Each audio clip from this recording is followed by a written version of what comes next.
Imagine trabalhar em um lugar isolado, cercado apenas por mar e silêncio.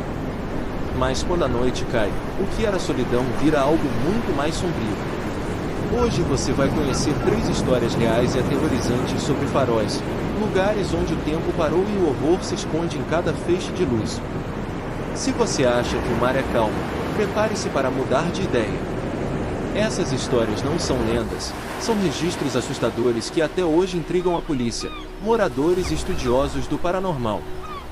Fique até o final, porque a última história é tão perturbadora que foi oficialmente considerada sem explicação até hoje.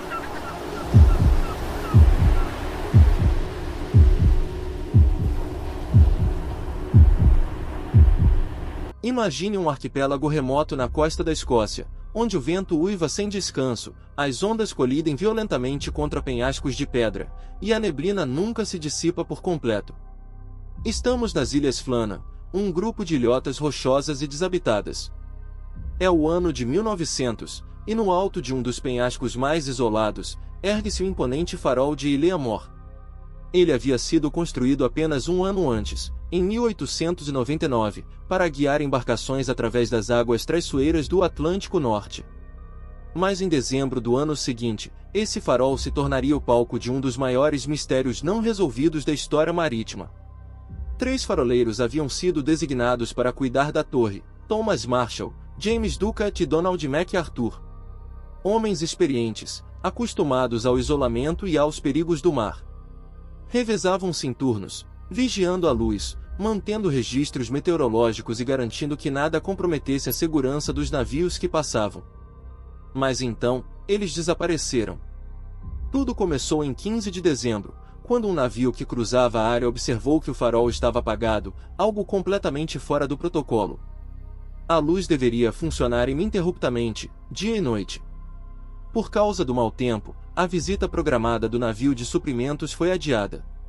E só 10 dias depois, no dia 26 de dezembro, a embarcação de inspeção Esperus conseguiu atracar. O que a tripulação encontrou foi estranho, e profundamente inquietante. O farol estava em silêncio absoluto. Não havia sinal de vida. Ao subir até a entrada, encontraram a porta da frente trancada por dentro, e a cozinha intacta, com uma refeição deixada pela metade. Um dos relógios havia parado.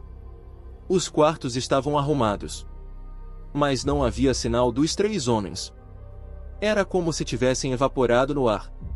Na sala de registros, o diário oficial mostrava entradas dos dias anteriores. E foi aí que o mistério se aprofundou. As anotações indicavam condições climáticas severas, mas também algo em comum, um clima emocional tenso e inquietante. Uma entrada de 12 de dezembro dizia: ventania furiosa. O mar está feroz. Ducat está muito quieto. MacArthur está chorando. No dia seguinte, a tempestade continua. Todos estamos com medo. Oramos juntos. O farol parece cercado por uma força estranha. E finalmente, a última anotação, datada de 15 de dezembro. A tempestade acabou. O mar está calmo. Deus está acima de todos. Mas aqui está o detalhe mais perturbador: não houve tempestade registrada na região naquele dia. Nenhum outro farol ou estação meteorológica indicou mau tempo. Pelo contrário, os céus estavam claros. E isso colocou os investigadores diante de um dilema inexplicável. O relatório oficial concluía apenas que os 3 homens haviam desaparecido. Nenhuma evidência de queda, luta ou suicídio. Não havia corpos. Não havia sangue. Não havia sequer uma pegada ao redor do farol, apenas silêncio. As teorias, naturalmente, floresceram. Alguns diziam que uma onda gigante os levou, o que parecia plausível, até certo ponto. Mas por que 2 dos casacos de frio estavam pendurados? E por que um dos homens sairia sem proteção em meio a uma tempestade? Outros falaram em brigas internas, ou um acesso de loucura. Há também os que acreditam em causas mais sombrias, rituais antigos das Iglandes, presença de criaturas marítimas lendárias, e até abdução por forças de outro mundo. Nos anos seguintes, outros faroleiros relataram experiências estranhas ao assumir o posto de Ilha Mor. Um deles, anônimo, disse ter ouvido vozes sussurrando nomes enquanto subia a escada em espiral. Outro jurou ter visto 3 figuras olhando o mar, imóveis, ao lado do farol, e ao se aproximar, elas simplesmente desapareceram. Em uma visita em 1939, um fotógrafo amador registrou algo que, à primeira vista, parecia uma sombra distorcida no alto da torre. Mas ao ampliar a imagem, via-se claramente o contorno de 3 homens, em uniformes antigos, olhando fixamente para a lente. Especialistas analisaram a foto, mas nunca conseguiram explicar a origem das figuras. Outro relato famoso é o de um operador de rádio da Marinha que, ao testar equipamentos de longo alcance, captou uma transmissão fraca, em código Morse, vinda das proximidades do farol. A mensagem era simples e repetitiva: "Não estamos sozinhos. Não estamos sozinhos. Não estamos", e então cortou abruptamente. Pescadores locais contam histórias passadas de geração em geração. Dizem que as Ilhas Flana eram consideradas sagradas para antigos povos celtas, e que ali havia uma pedra ritual usada em sacrifícios ao espírito do mar. Essa pedra, segundo registros arqueológicos, foi removida quando o farol foi construído. Coincidência? Hoje, o farol de Ilhéa Mor é automatizado. Não há mais presença humana permanente ali. Mas curiosamente, mesmo sem manutenção constante, ele permanece em perfeito funcionamento. Técnicos já relataram anomalias elétricas inexplicáveis, sensores desligando sozinhos e gravações internas com ruídos semelhantes a vozes sussurrando orações em gaélico antigo. Pescadores ainda evitam passar muito perto da ilha.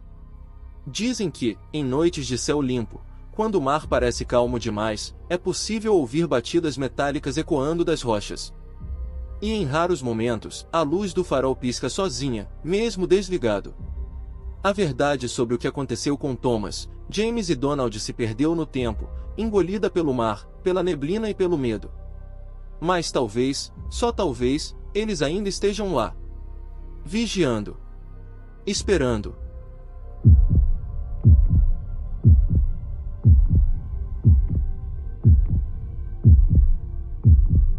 Há algo de profundamente perturbador na solidão absoluta. O isolamento de um farol pode ser silencioso demais, longo demais, e, às vezes, pode enlouquecer uma pessoa. Se você acha que isso é exagero, espere até conhecer a história do farol de Sagin Island, nos Estados Unidos. Localizado na costa do estado do Maine, Sagin Island é uma ilhota rochosa e pequena, cercada por um mar frio e agressivo. Seu farol, construído em 1857, é um dos mais antigos ainda em pé na região. E também, sem dúvidas, um dos mais assombrados. Durante o século XIX, os faroleiros moravam ali com suas famílias. Não havia muito o que fazer além de manter a luz acesa, registrar o clima e cuidar da estrutura. Sem rádio, sem contato com o continente. As visitas de suprimentos eram raras, e a solidão pesava com o passar das semanas. Foi em um desses períodos que um faroleiro, cujo nome nunca foi registrado oficialmente, se mudou para a ilha com sua jovem esposa. Dizem que ela era refinada, educada, e tentava ocupar o tempo tocando piano. Levou consigo um único livro de partituras. E dia após dia, ela tocava a mesma música. Repetidas vezes. No começo, era uma melodia suave, quase nostálgica. Mas com o passar do tempo, aquela música passou a soar como uma tortura lenta. Sempre a mesma sequência de notas. Sempre o mesmo ritmo. Em dias de neblina, o som ecoava pela casa. Em dias de vento forte, ele parecia se arrastar pela escadaria em espiral. Os relatos contam que o faroleiro começou a perder o controle. Tornou-se silencioso, depois agressivo. Murmurava sozinho durante a noite. Recusava-se a comer. E por fim, quebrou. Em uma madrugada fria, tomado por uma fúria silenciosa, ele pegou um machado, subiu calmamente até onde a esposa tocava, e a matou com um único golpe.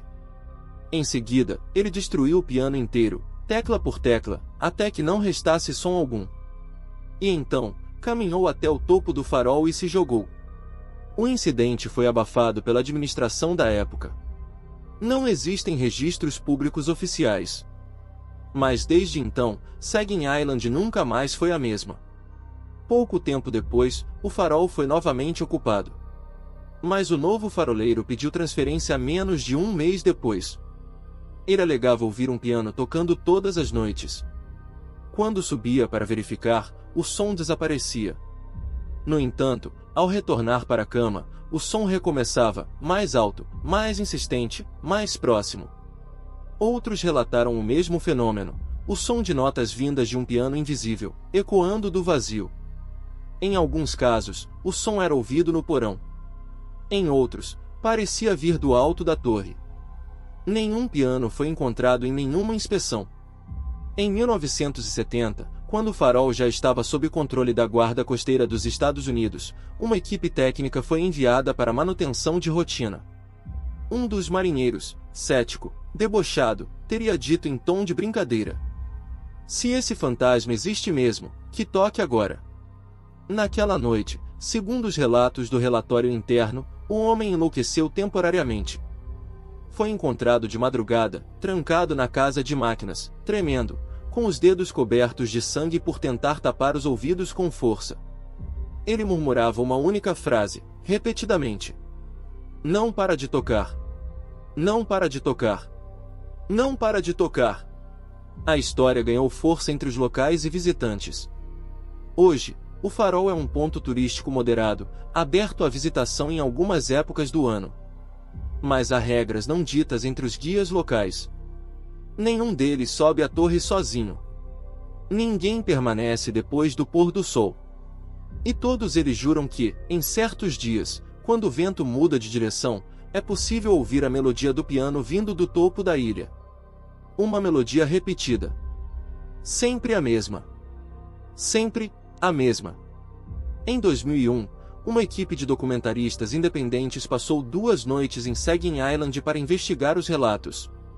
Usando microfones de alta sensibilidade, conseguiram captar sons fracos, como notas musicais distorcidas.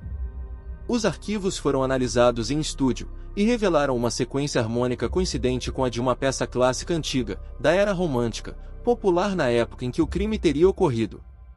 Nenhum piano existe mais na ilha. Nenhum instrumento. Nenhuma partitura. Mas a música continua. Hoje, o farol é automatizado. A casa do faroleiro foi parcialmente restaurada, mas permanece desabitada. Os equipamentos modernos operam por sensores e energia solar. Mesmo assim, técnicos responsáveis pelo local já relataram falhas elétricas repentinas quando o vento sopra do sul, justamente a direção de onde o som era ouvido no passado. Alguns visitantes afirmam ter visto a figura de uma mulher olhando pela janela do antigo quarto. Outros dizem que, ao se aproximarem da escadaria, sentem um frio repentino, como se alguém estivesse ali, esperando. Há até quem diga que, se você ouvir o som e reconhecer a melodia, ela nunca mais sairá da sua cabeça. Jamais. E se você acha que isso foi perturbador, espere até ouvir a próxima história.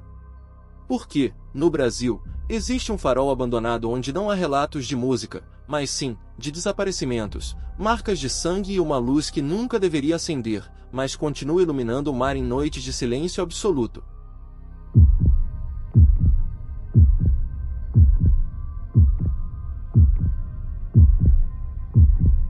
Na costa nordeste do Brasil, há um trecho de litoral onde os ventos sopram com uma força constante, arrastando areia fina e salgada até o limite da vegetação. Ali, em meio a pedras escurecidas pelo tempo, surge uma formação isolada e esquecida chamada Pedra Negra, um pequeno rochedo a cerca de 4 quilômetros da costa, onde apenas pescadores mais corajosos se arriscam a se aproximar. E é exatamente sobre essa ilha que se ergue o farol de Pedra Negra, construído na década de 1940, hoje completamente abandonado. Durante anos, o farol serviu como guia para embarcações que cruzavam aquela região traiçoeira. Mas desde os anos 80, o local foi desativado, e o que sobrou foi apenas uma torre corroída pelo sal e pelo tempo, e uma reputação terrível entre os moradores das vilas próximas. A história oficial diz que o farol foi desativado por inutilidade técnica. Mas os locais contam outra versão. Uma história que começa com sussurros noturnos vindos do mar, barcos que nunca voltaram, e um grito que se ouve mesmo quando não há ninguém por perto.